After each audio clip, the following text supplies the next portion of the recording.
Hello viewers, আসসালামু আলাইকুম। Happy family কিচেনে সবাইকে স্বাগতম। চলে আসলাম নতুন আরেকটা রেসিপি নিয়ে। আজকে আমি আপনাদের সাথে শেয়ার করব খুবই মজাদার নাস্তার রেসিপি। আশা করি আমার এই রেসিপিটি আপনাদের কাছে ভালো লাগবে এবং রেসিপিটি দেখার শুরুতে অবশ্যই কিন্তু লাইক দিয়ে দেখা শুরু করবেন এবং কমেন্টে জানাবেন আমার রেসিপিটি আপনাদের কাছে কেমন লাগছে। আপনাদের একটা লাইক কিন্তু আমার ভিডিও বানানোর ইচ্ছা আরও বাড়িয়ে দেয়। চলুন আর কথা না বাড়িয়ে চলে যাচ্ছি মূল রেসিপিতে। এখানে আমি মাংস নিয়েছি, মুরগির হাড্ডি ছাড়া এবং ছোট ছোট টুকরো করে কেটে নিয়েছি।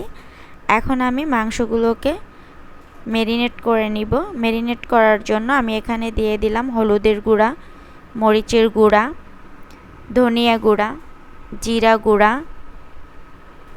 অল্প পরিমাণে লবণ, গরম মশলা, গোলমরিচের গুঁড়া এবং দিয়ে দিলাম টক দই। এটা আমার বাসায় তৈরি টক দই। এবং দিয়ে দিচ্ছি চটপটির মশলা। এটা অপশনাল, আপনারা চাইলে দিতে পারেন, না চাইলে নাও দিতে পারেন। এখন ভালোভাবে সবগুলো উপকরণ একসাথে মাখিয়ে নিব। এমনভাবে মাখাতে হবে এবং সব কিছু পরিমাণ মতো দিতে হবে যাতে কোনো পানি অবশিষ্ট না থাকে। এখন দিয়ে দিলাম আদা বাটা, পেঁয়াজ বাটা, রসুন বাটা একসাথে ভালোভাবে আবারও মিশিয়ে নিলাম। খুব ভালোভাবে মিশিয়ে নেওয়ার পরে আমি 10 থেকে 15 মিনিটের মতো ঢাকনা দিয়ে রেখে দিব।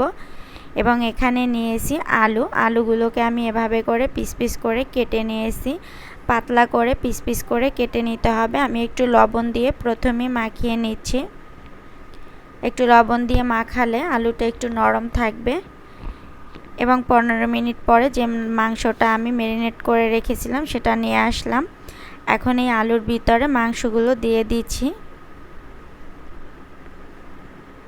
একটা কাঠি দিয়ে আমি মাংসটা এবং আলুটা একসাথে গেঁথে নিচ্ছি। এভাবে করে একে একে সবগুলো আলু এবং মাংস একত্রে গেঁথে নিব। সবগুলোই আমি তৈরি করে নিয়েছি। এভাবে করে কিন্তু আমি সবগুলো তৈরি করে নিচ্ছি। সবগুলো আমি তৈরি করে নিয়েছি। দেখেন কতটা সুন্দর হয়েছে। এবং এখানে আমি চুলায় পাতিল বসিয়ে দিয়েছি, দিয়ে দিচ্ছি তেল। এখানে কিন্তু তেলের পরিমাণটা একটু বেশি দিতে হবে। তেলটা গরম হওয়ার পরে আমি সবগুলো নাস্তা একে একে দিয়ে দিচ্ছি। সবগুলো নাস্তা দিয়ে দিয়েছি। এখন আমি কিছুক্ষণ নেড়েচেড়ে উল্টে পাল্টে ভেজে নিব। কিছুক্ষণ নেড়েচেড়ে উল্টে পাল্টে ভেজে নিচ্ছি। দেখেন কালারটা কিন্তু একবারে পরিবর্তন হয়ে আসছে। এ পর্যায়ে কিন্তু আমার নাস্তাটা একদমই পারফেক্টভাবে হয়ে গেছে। একটু উল্টে পাল্টে দিচ্ছি। উল্টে পাল্টে এখন আমি নাস্তাগুলো তুলে নিব।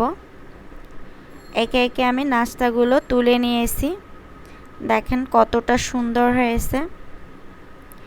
এভাবে কিন্তু আপনারা খুবই সহজভাবে বাসায় তৈরি করে নিতে পারেন এবং বাচ্চাদের টিফিনেও কিন্তু এগুলো দিতে পারেন। সন্ধ্যার নাস্তাতেও কিন্তু এটা খেতে পারেন। দেখতে যতটা সুন্দর, খেতেও কিন্তু অসাধারণ। সবাই ভালো থাকবেন। আজ এ পর্যন্তই। আল্লাহ হাফেজ।